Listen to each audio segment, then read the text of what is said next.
The late afternoon sun cast long shadows across Durango's dusty main street as Luke Chen adjusted the worn leather satchel slung across his shoulder.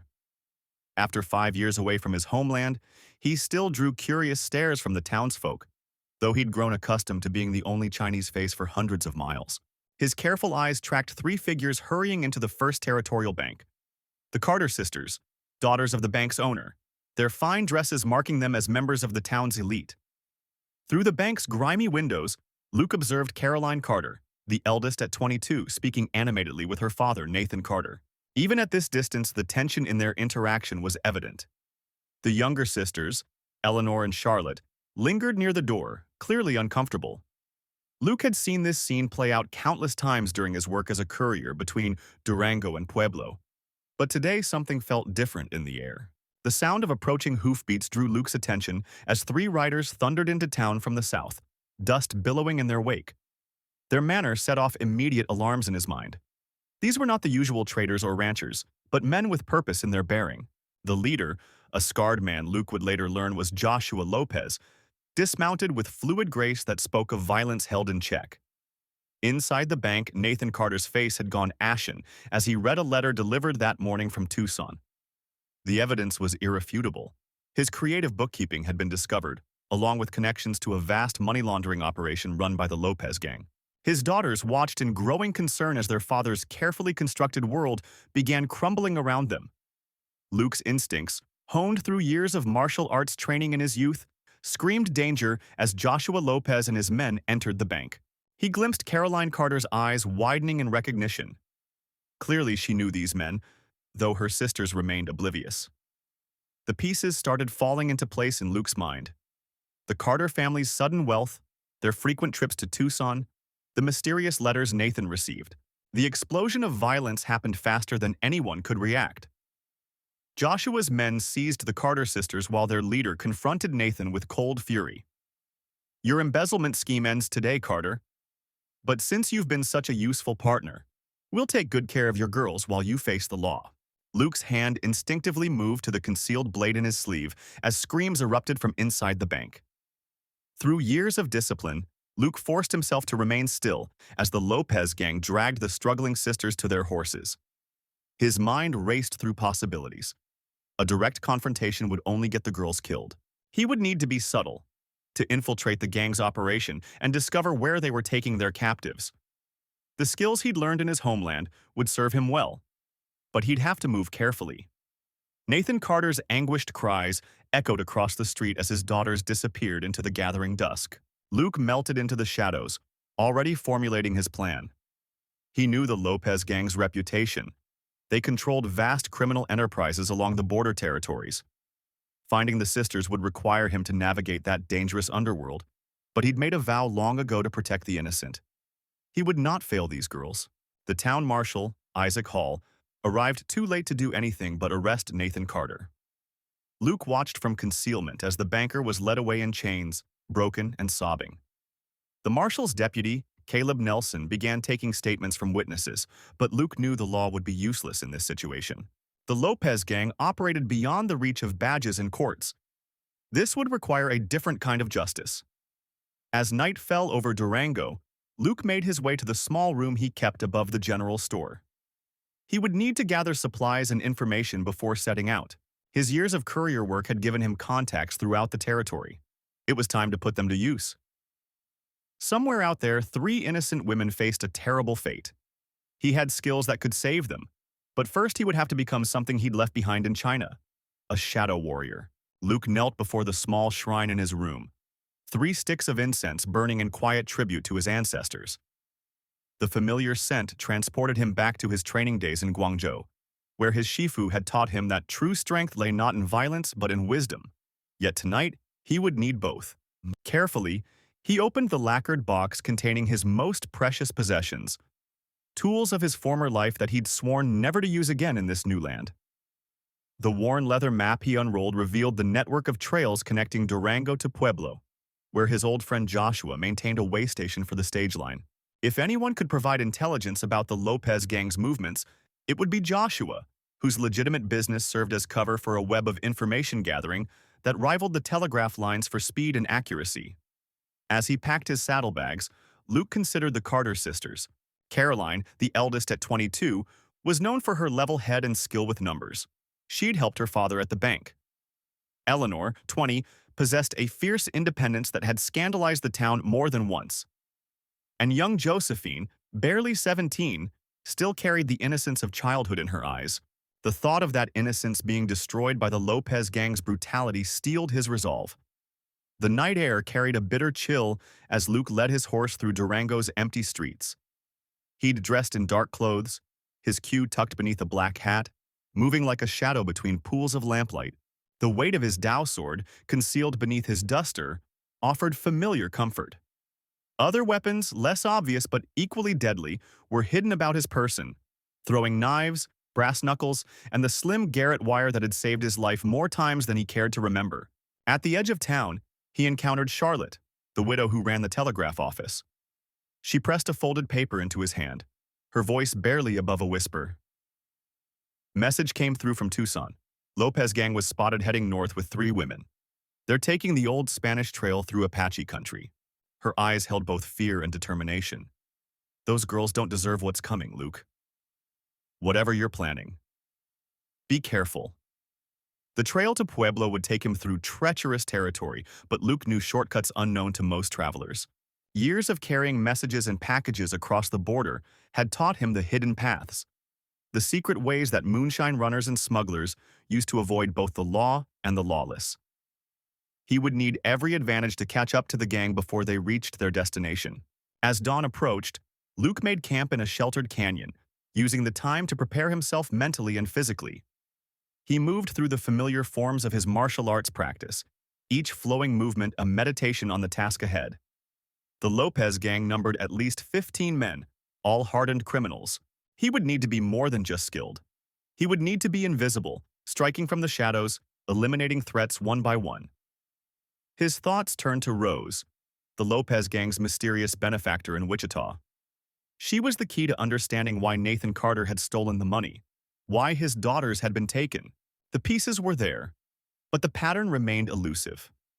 As he settled into a light meditation, Luke knew that solving this puzzle would be as important as his skills with sword and fist. The girls' lives depended on both his wisdom and his warrior's arts. The first rays of sun found him already mounted and moving, following tracks that most would miss. A broken twig here, displaced gravel there.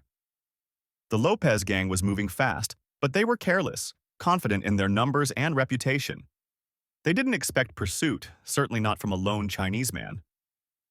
Luke allowed himself a grim smile. Their overconfidence would be their undoing. But first, he needed to gather more information.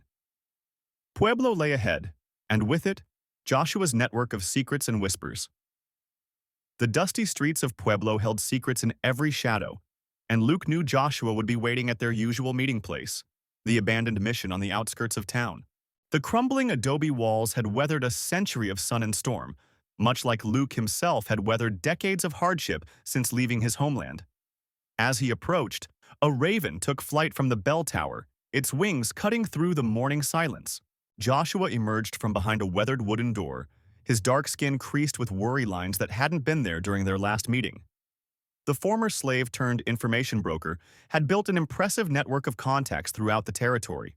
And if anyone could help Luke understand the deeper currents of this situation, it would be him. The Lopez gang isn't working alone, Joshua said without preamble. They're just muscle for someone with real power in Wichita. Luke dismounted, leading his horse into the shade of the mission's remaining wall. Rose, he said simply. Joshua nodded, pulling a folded paper from his vest.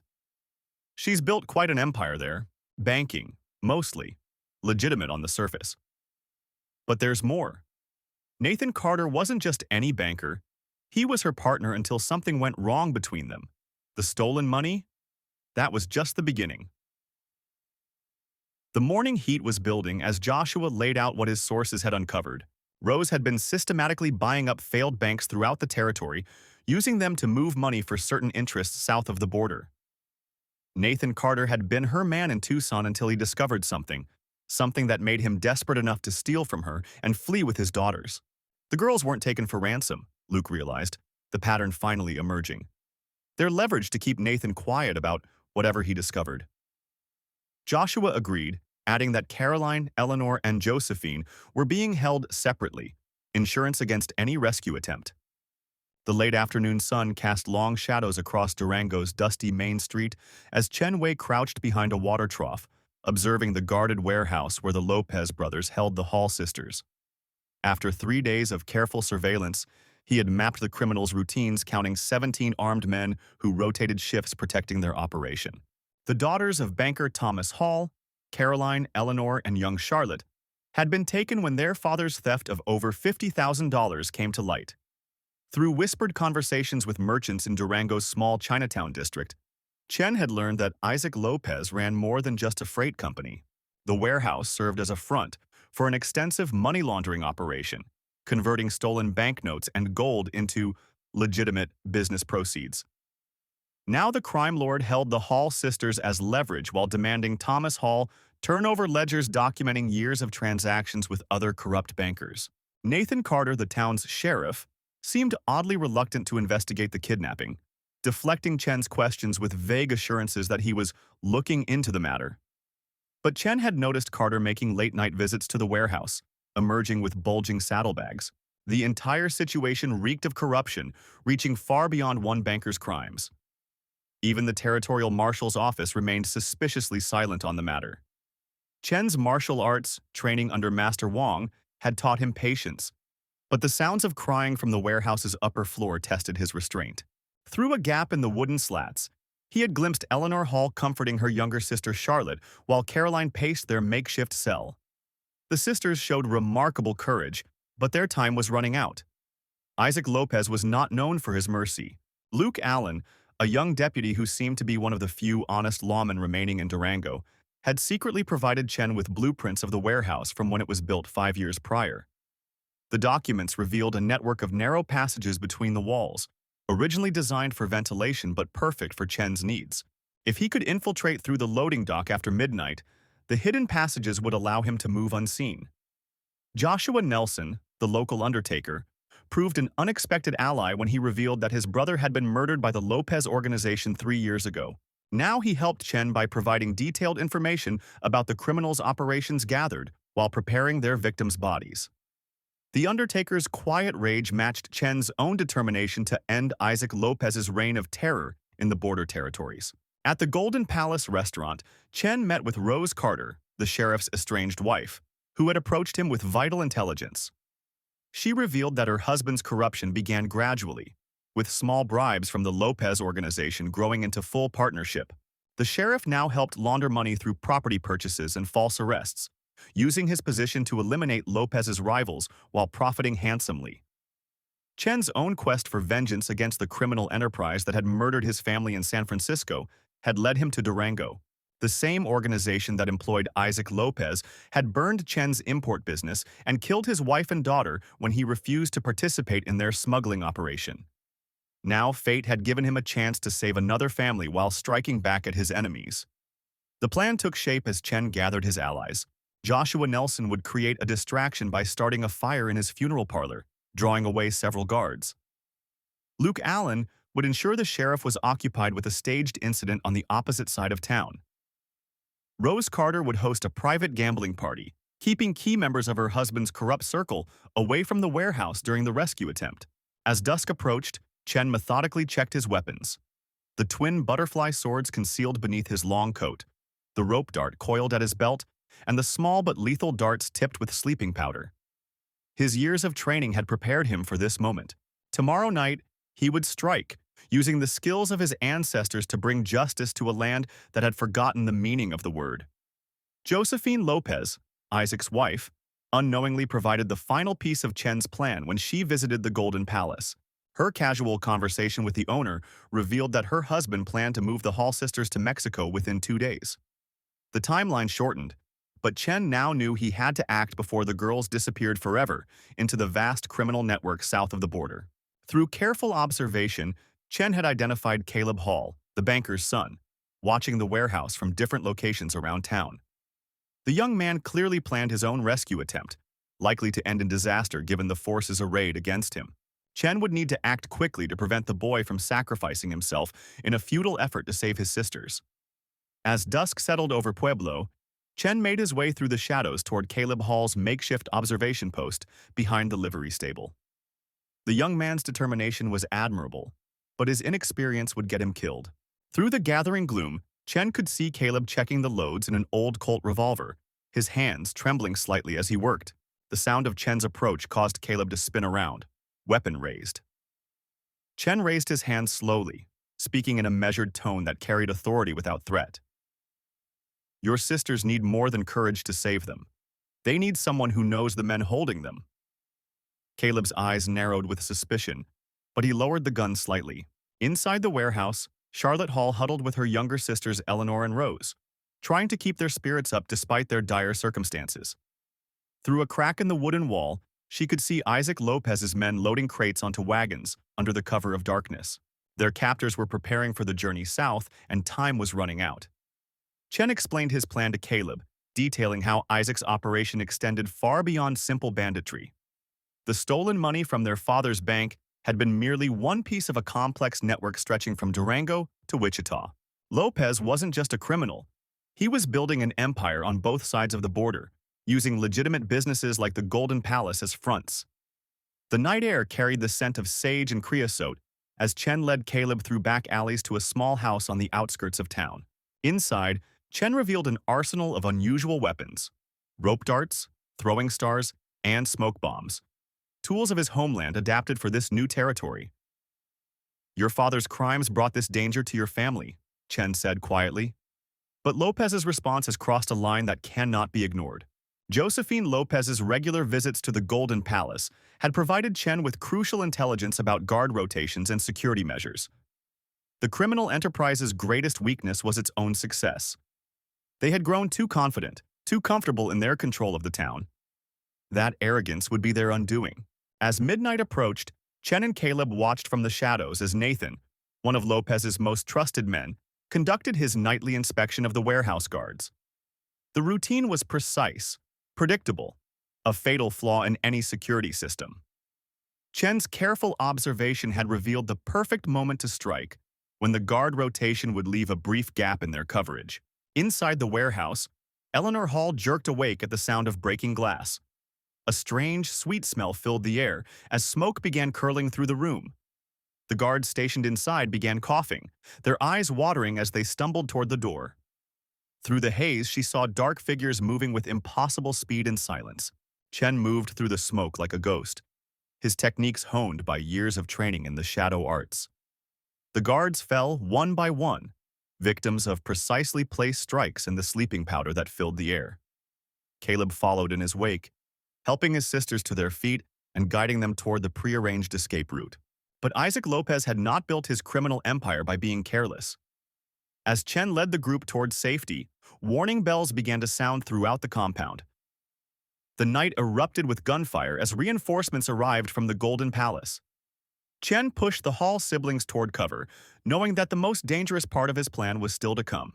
The streets of Pueblo became a battleground as Chen employed every trick in his considerable arsenal to keep Lopez's men occupied, while Caleb led his sisters to safety. Smoke bombs and throwing stars created chaos in the darkness, while Chen's martial arts training allowed him to disable opponents without killing, a mercy his enemies did not share. Through the confusion, Joshua, Lopez's enforcer, emerged from the shadows with a drawn gun. His reputation for brutality was well earned, and his eyes held no mercy as he advanced on Chen's position. The coming confrontation would test everything Chen had learned in his years of training, and the lives of the Hall sisters hung in the balance. Chen circled Joshua warily, knowing the enforcer's reputation all too well. The man had left a trail of bodies from Tucson to Durango, and his presence here meant Lopez wasn't taking any chances. Behind them, the sounds of pursuit grew closer as more of Lopez's men converged on their location. The narrow alley offered little room to maneuver, its brick walls looming like canyon walls in the darkness. You're skilled with those fancy moves, Joshua drawled, his revolver steady. But out here, steel speaks louder than fists. His weathered face bore the scars of countless battles, each one a testament to his survival. Chen noticed how the man's eyes never stopped moving, reading the terrain like a seasoned predator. The night air grew thick with tension as Chen calculated his odds. He could hear Caleb shepherding his sisters through the back streets, their footsteps growing fainter. Every moment he kept Joshua occupied was another moment for them to reach safety. The sun hung low over Durango as Luke Chen crouched behind a stack of crates, observing the heavily guarded warehouse where the Lopez brothers kept their operation. After weeks of careful investigation, he'd finally traced the stolen bank funds here. Along with Caroline, Eleanor, and Josephine Hall, the Banker's daughters held captive as insurance against their father's cooperation. The warehouse sat at the edge of town, its weathered boards concealing a criminal enterprise that had wormed its way through the borderlands like a disease. Through patience and calculated strikes at smaller outposts, Luke had systematically dismantled the outer layers of the Lopez operation. Each raid had yielded vital intelligence, paid for in bruises and blood. But he knew rescuing the Hall sisters would require more than martial prowess. It would take cunning to penetrate the heart of their enterprise. The guards were numerous and well-armed, the warehouse a fortress of greed and corruption. Nathan Carter, the local sheriff, had proven a surprising ally in Luke's mission. Though initially suspicious of the Chinese stranger, Nathan had come to respect Luke's skills and dedication to justice. Together, they had pieced together the complex web connecting Isaac Hall's embezzlement to the Lopez brothers' broader criminal activities. The stolen money had been laundered through a network of legitimate businesses, making it nearly impossible to trace.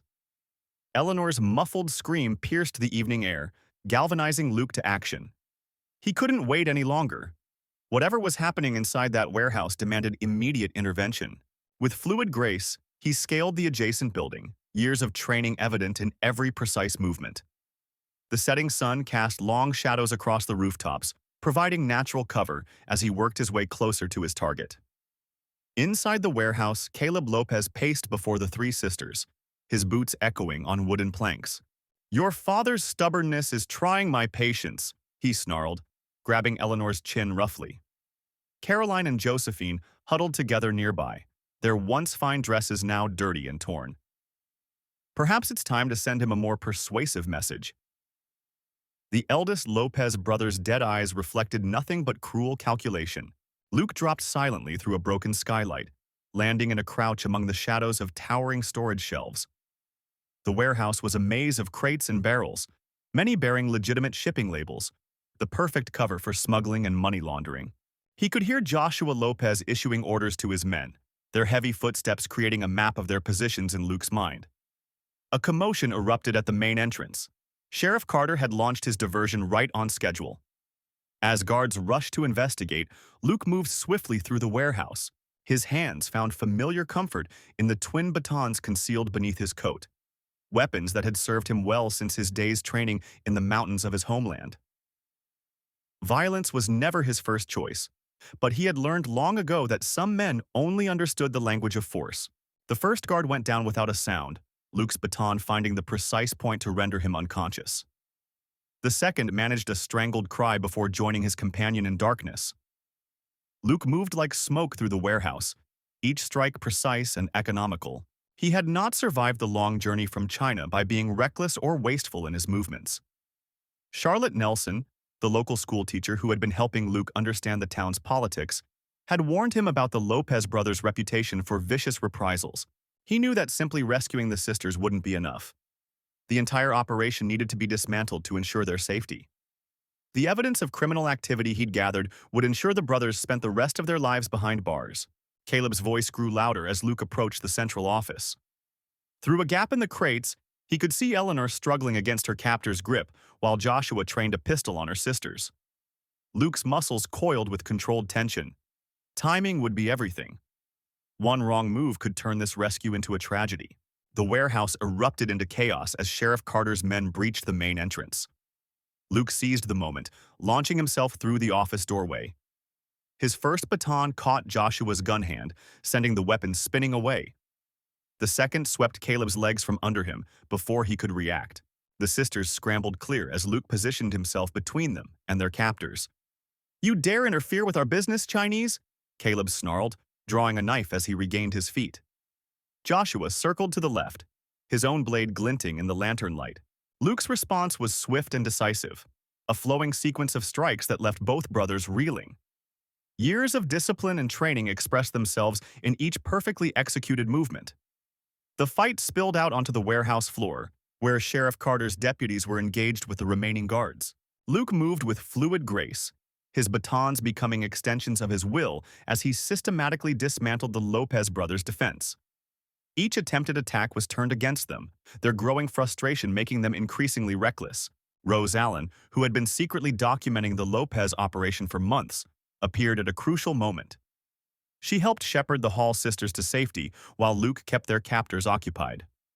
The warehouse had become a storm of violence, but Luke remained its calm center, his techniques honed through years of dedicated practice.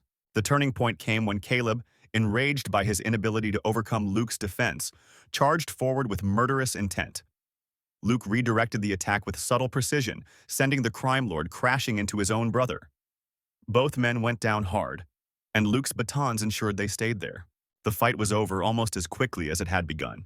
As Sheriff Carter's men secured the scene, Luke helped the Hall sisters to safety. The evidence Rose had gathered, combined with the rescued ledgers from the office, would ensure justice was served. But more importantly, 3 innocent women had been saved from a terrible fate. Luke's mission of vengeance had transformed into something more meaningful, a chance to protect those who couldn't protect themselves. The aftermath brought significant changes to Durango. Isaac Hall's cooperation helped authorities unravel similar operations across the territory. The Lopez brothers' empire crumbled, and Luke found himself drawn into a larger mission of bringing justice to the lawless borderlands.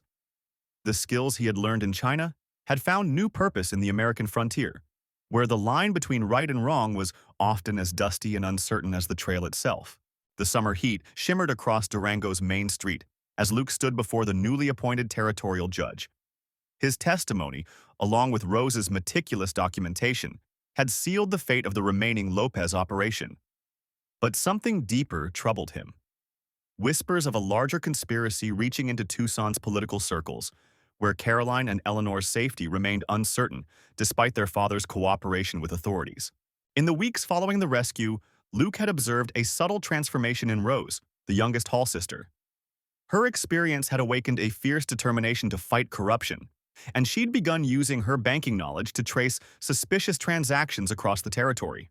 Her sisters, too, had found their strength. Eleanor working with the marshal's office as a codebreaker, and Caroline establishing a sanctuary for women escaping similar circumstances. The territorial judge's chambers buzzed with tension as Isaac Hall was brought forward. His face bore the weight of his crimes, but also relief at his daughter's safety. Luke watched from the shadows as the former banker detailed the intricate web of money laundering that had ensnared him. Each revelation pointed to a mastermind in Pueblo, someone with enough influence to make the Lopez brothers seem like mere pawns. Nathan, now working alongside Luke, had uncovered disturbing patterns in the railroad contracts connecting Durango to Wichita. The same names kept appearing: shell companies and ghost investors that vanished like smoke when examined too closely. Luke recognized the technique from his time in China, where corrupt officials had perfected the art of hiding illicit wealth through legitimate businesses. As autumn approached, Luke found himself drawn deeper into the investigation. The skills he'd learned in the temples of his homeland merged with the rough justice of the frontier. He taught Rose and Eleanor basic self-defense, while Caroline's network of informants brought valuable intelligence about criminal movements along the border. The Hall sisters had become more than victims. They were now active participants in dismantling the very system that had nearly destroyed them. One crisp morning, a message arrived from Pueblo that changed everything. A former Lopez associate, facing his own judgment, had revealed the existence of a ledger containing every transaction, every name, every secret that had passed through their operation. But retrieving it would mean infiltrating the heavily guarded office of Judge Harrison Webster, a man whose reputation for harsh justice masked his own corruption. Luke spent days observing the judge's routine, noting the guard's patterns, and planning his approach. Rose's banking expertise helped identify the most likely location of the ledger, while Eleanor's work with codes provided insight into the judge's private correspondence. The pieces were falling into place, but the risk was enormous. One wrong move could unravel everything they'd accomplished. The night of the infiltration arrived with a new moon, perfect for moving unseen. Luke's black clothing blended with the shadows as he scaled the courthouse wall, his movements fluid and silent. Inside, He navigated the darkened corridors with the grace of his martial arts training, aware that discovery would mean not just his own downfall, but danger for the Hall sisters as well. In the judge's private office, Luke found more than they'd anticipated. Not just the ledger, but evidence of a vast conspiracy reaching from Mexico to Canada. The documentation revealed how the Lopez operation had been merely one branch of an international network, using the chaos of the border territories to move money and influence across continents. The truth was larger and more dangerous than anyone had imagined. As Luke secured the evidence, a floorboard creaked behind him. He turned to find Judge Webster himself, pistol raised, having anticipated someone would eventually come searching. The confrontation that followed would determine not just Luke's fate, but the future of justice in the territory. In that moment, all of his training, all of his choices, would be tested in ways he never expected when he first arrived seeking vengeance. The streets of Durango erupted into chaos, as Luke Hall's martial arts prowess proved too much for Nathan Lopez's hired thugs. His flowing movements, learned in the temples of his homeland, sent men sprawling across the dusty thoroughfare. Behind him, Caroline Carter and her sisters Eleanor and Charlotte huddled together, their fine dresses now coated in the grime of their ordeal. Their father Isaac's crimes had brought this violence to their door, but Luke's intervention offered a glimmer of hope amid the madness. Nathan Lopez watched from his second-story office window, his scarred face twisting into a scowl, as his men fell before the mysterious Chinese warrior. The banker's daughters were his leverage, meant to keep Isaac Carter quiet about the vast money laundering operation. Now this stranger threatened everything he'd built in the lawless border territory. He turned to Joshua Nelson, his most trusted enforcer. "Bring me Caleb Allen. We need someone who can match this man's skills." Caroline couldn't tear her eyes away from Luke's fluid movements, so different from the brutal brawling she'd witnessed in Durango's saloons. His hands moved like water, deflecting blows and striking pressure points with surgical precision. When the last thug fell groaning to the dirt, he turned to the sisters with gentle eyes that belied his deadly abilities. "Your father's actions have stirred a hornet's nest," he said softly, "but I made a promise to protect you, and I intend to keep it." The sisters found refuge in an abandoned mission on the outskirts of town, where Luke explained his connection to their father. Isaac Carter had shown kindness to Luke's family when they first arrived from China, helping them establish a small shop despite the prejudices of the town. Now Luke would repay that debt by protecting the banker's daughters while working to expose Lopez's criminal empire. Eleanor and Charlotte huddled close to Caroline, their world shattered but their bond unbroken. Caleb Allen arrived in Durango as the sun set, his reputation for brutality preceding him. Half Apache and trained in both native fighting arts and Eastern disciplines, he was Lopez's secret weapon. The crime boss had employed him before to eliminate problems, and now he would test his skills against this Chinese upstart. Allen moved through the gathering darkness like a shadow, tracking Luke's movements while keeping his distance, studying his prey. Luke spent the night teaching the sisters basic self-defense techniques, knowing they needed every advantage. Caroline proved a quick study, her movements graceful and precise. Eleanor's determination made up for her lack of natural ability, while Charlotte's youth gave her speed and flexibility. As they practiced under the stars, Luke shared stories of his homeland and the philosophy behind his fighting style, building trust and understanding between them. The next morning brought Josephine Nelson to their door, Joshua's wife who secretly opposed her husband's criminal activities. She carried vital information about Lopez's operation, ledgers, correspondence, and proof of Isaac Carter's unwitting role in their schemes. The sisters learned their father had been manipulated, his expertise used to move stolen money through legitimate channels. His discovery of the truth had led to their kidnapping and his subsequent disappearance. Rose Allen, Caleb's estranged sister, arrived soon after with word that her brother was hunting them. The tension in the old mission grew as Luke prepared for the inevitable confrontation. The sisters helped fortify their refuge while Luke and Rose devised a plan to use Lopez's own network against him. Rose's knowledge of her brother's techniques would be crucial in the coming fight. The confrontation came at dawn, as Caleb Allen's silent approach met Luke's watchful defense. Their battle was like a deadly dance, each man's style complementing and countering the others. Native American war cries merged with Chinese battle shouts as they traded blows across the mission's courtyard. The sisters watched in awe as two masters of their craft pushed each other to the limit. Luke's victory came not through superior skill but through understanding. He recognized the pain in Caleb's eyes, the same pain he'd seen in his own people, the struggle of being caught between two worlds. Instead of a killing blow, he offered his hand in friendship. Together, they could bring down Lopez's empire and free both their peoples from his influence. Caleb, touched by Luke's wisdom, accepted. The alliance of Luke and Caleb proved unstoppable. They systematically dismantled Lopez's operation, freeing Isaac Carter from captivity and gathering evidence for the territorial authorities. Joshua Nelson turned against his boss to protect his wife, providing the final pieces needed to destroy the criminal enterprise. The sisters watched their father's name cleared as justice prevailed. In the aftermath, Caroline found herself drawn to Luke's quiet strength and philosophical nature. Eleanor discovered a kindred spirit in Josephine's determination to fight corruption, while Charlotte and Rose formed a close friendship. The old mission became a symbol of unity, where people of different backgrounds came together to build a better future.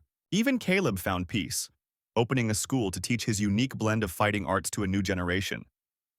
Luke and Caroline's wedding combined Chinese and Western traditions, celebrating the bridging of cultures that their story represented. Isaac Carter stood proud beside his daughters, his past mistakes forgiven as he watched his family grow stronger through adversity.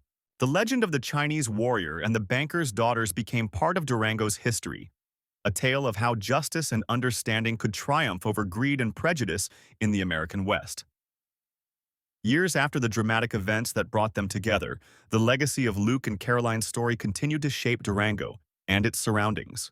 The old mission, once a sanctuary during their darkest hours, became a thriving community center where Luke taught both martial arts and Chinese calligraphy to eager students from across the territory. Caroline established a small library within its walls, filling the shelves with books in both English and Chinese, creating a bridge between cultures that had once seemed impossibly distant. Eleanor, inspired by her experiences, pursued a career in law enforcement, becoming one of the first female deputies in the territory. Her partnership with Josephine, who now ran a successful investigation agency, proved instrumental in rooting out remaining corruption along the border.